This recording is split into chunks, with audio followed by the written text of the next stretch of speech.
Alright, so as mentioned, this one's a little fancier than the others. So what I'm going to do is when I'm looking at that original image, so I don't have it on that sketch, I do have it on this sketch. It looks to me like this cutouts go from there and they're going to loft up to this upper profile. If I can get that lined up just right, I can get this general shape. So that's what I'm going to try and do. So if you wanted to, you could use this same sketch and trace over it. If you're worried about it conflicting with other things, then you could do it in a separate sketch. But I'm feeling, no, I'll regret this later, but I'm feeling reasonably confident that I can trace it in here without messing some things up. So I'm going to now trace sort of the big part. So this is the inner part of the black that I can see, and now I'm going to trace the outer part. And I already have this circle that goes all the way around here, so I'm going to just build off of that. So for example, I'm going to come in here, got that one, I'll use that arc. I can come back and fillet that later if I want to, or I can do it now. I think for now, I'm going to do this first. Say somewhere from there. Now mine automatically snapped to tangent. If yours didn't, you can throw it in there. I don't need to because I already automatically snapped. And then once I do that, I can continue tracing. Like I said, if you wanted to try spline, go right ahead. Like I said, I got pretty good luck with tangent arc, and I just feel like it's a little less glitchy. So I will bring that there.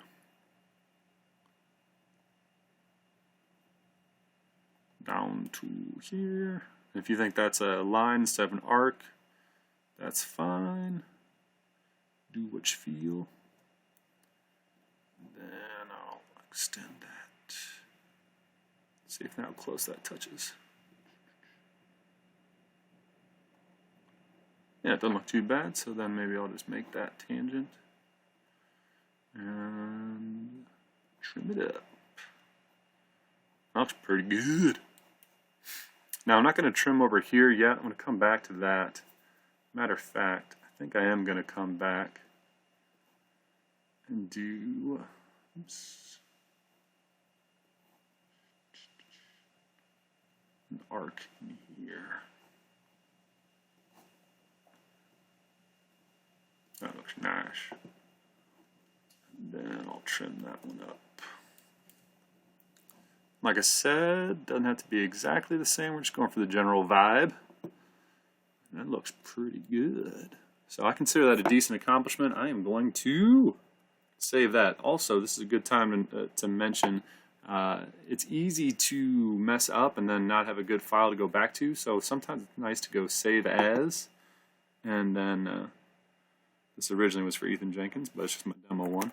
But save it as a different file. So for example, if I first saved it as demo 1, then maybe it'd be a good idea for me to save it after a while to demo 2. Reason being is I might get kind of far in here and mess something up, and undo is not going to fix it. It's nice to have that previous file to open up.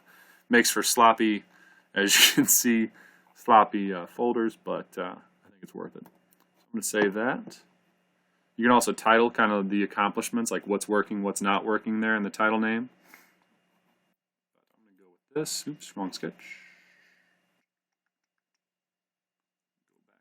Go back to cutout sketch. All right, so that one looks pretty good. I'll come up here, and if it's snapping, just kind of zoom in a little bit. Should be able to get it. Tangent there, looks good.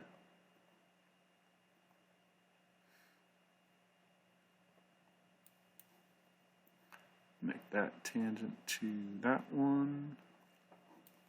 Okay. Tangent arc action. Maybe a line.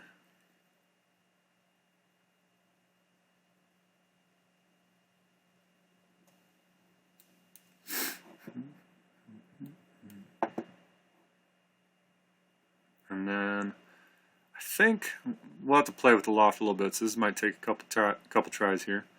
but I'm going to go to there first. And then this one pretty much just comes up. I want that to be pretty straight, so I might just leave it off of that line and then come in with a arc. And image doesn't line up perfectly, so I'm going to have it come to this line. And then something else I'm going to do is this arc here and this arc here, I'd like those to be the same.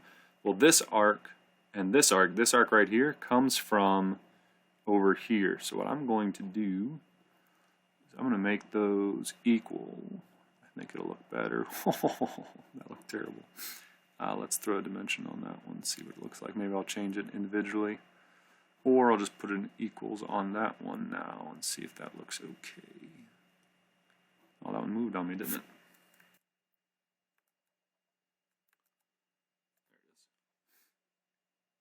So maybe I will give that one a dimension to stay there. And oh, well, fine. I'll do it differently. Let's do it this way. Let's take that. Let's make a circle. Make that circle equal to that one, and then I'll throw a tangent to there and a tangent to there. Once I do that, now I should be able to trim that up. Now if, which I think it did on mine, when I did that little tangent, this circle moved, and I don't necessarily want that to happen. So what I'm going to do very quickly is I will just throw a dimension on there so it stays the same size as it was. And that way when I do this tangent, my circle moves, not the other one. Yeah, so I think that'll look pretty good. And then now that I've done that, I can trim right there. I can trim right there. Trimming that line though, that got rid of my little constraint. So I'm just going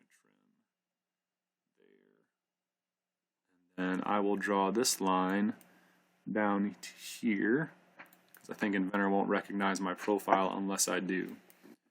So that is the outer one, and then this is where we're just going to have to try a couple things with the loft and see what looks good.